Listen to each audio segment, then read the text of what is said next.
Now that we understood a four-stroke engine, let's try to analyze this from a more fundamental thermodynamics point of view.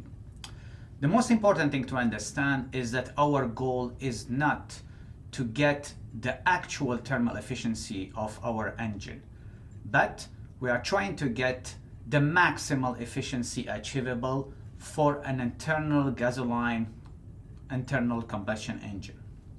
So basically what we are saying here is that we have 100% efficiency. You forget about it because this will violate the second law of thermodynamics. Underneath this you have Carnot efficiency. You forget it because it's unachievable. But now if you are talking about a gasoline internal combustion engine, so therefore the maximal achievable efficiency will be the efficiency of an Otto cycle running between the same conditions, okay, in terms of temperature, and we will see also in terms of what we call the compression ratio.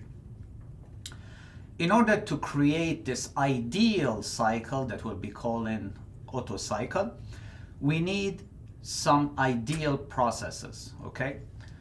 So in an internal combustion engine, typically what we have the different cycles. So we have the compression, we have heat addition, we have the expansion, and we have heat rejection.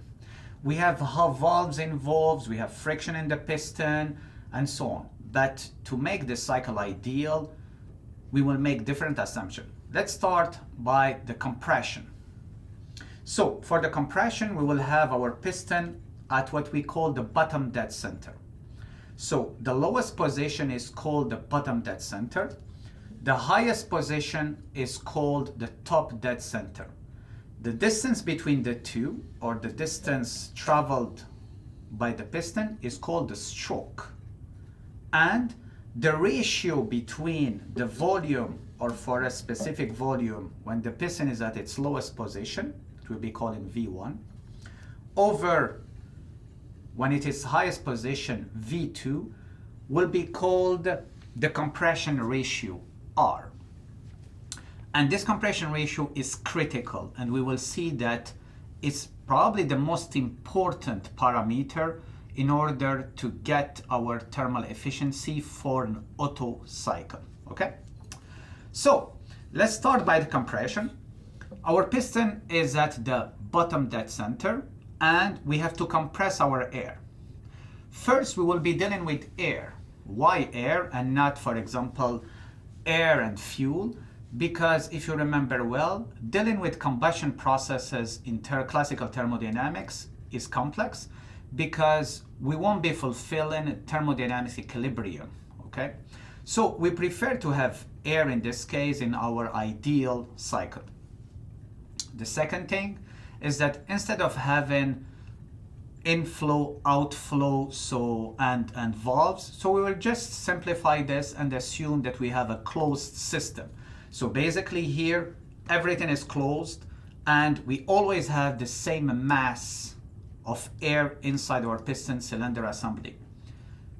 Be careful, since we are talking about a closed system, so therefore we have to apply the first law of thermodynamics for a closed system, okay? This is a major difference compared to Rankine cycle, for example. So the piston is at the bottom dead center, and it will move up, okay, to compress our air, okay? So you have to imagine this is closed and the piston is moving up. What's the ideal process when we are compressing a gas or a liquid, or basically when we are providing work? The ideal process is isentropic, okay? So we have constant entropy. So on this TS diagram, so you will see that we go from state 1 to state 2, the compression, following an isentropic process. Now our piston is at the top. We have the maximal pressure. The next game is to maximize the temperature. And in real life, actually, we will have spark plug, okay?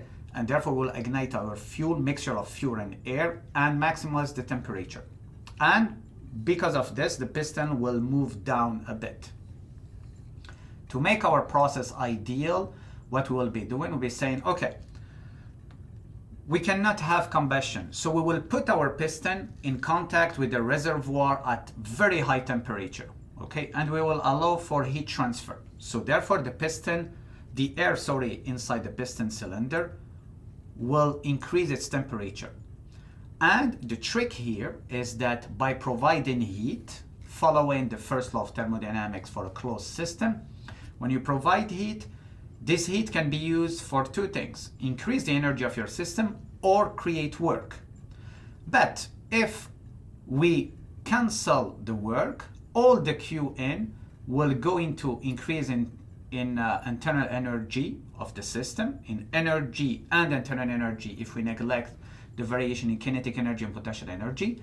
So therefore, we will be maximizing the difference in internal energy, which means for us, for an ideal gas, maximize the increase in temperature. Meaning that when we provide heat in an Otto cycle, the process is isochoric. The piston doesn't move. We don't want to lose energy from heat to work. We would like all the heat to go to an increase in internal energy and therefore temperature.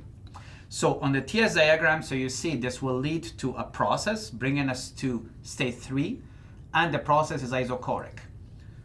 Our piston is at the top dead center, ready to move down and provide us with work, okay, with expansion process. So now it's moving down and down to our bottom dead center. And this is actually the process where we will be provided with work. And we know that the ideal process when you are provided with work is isentropic also. No friction, no energy losses, no viscous dissipation or whatsoever.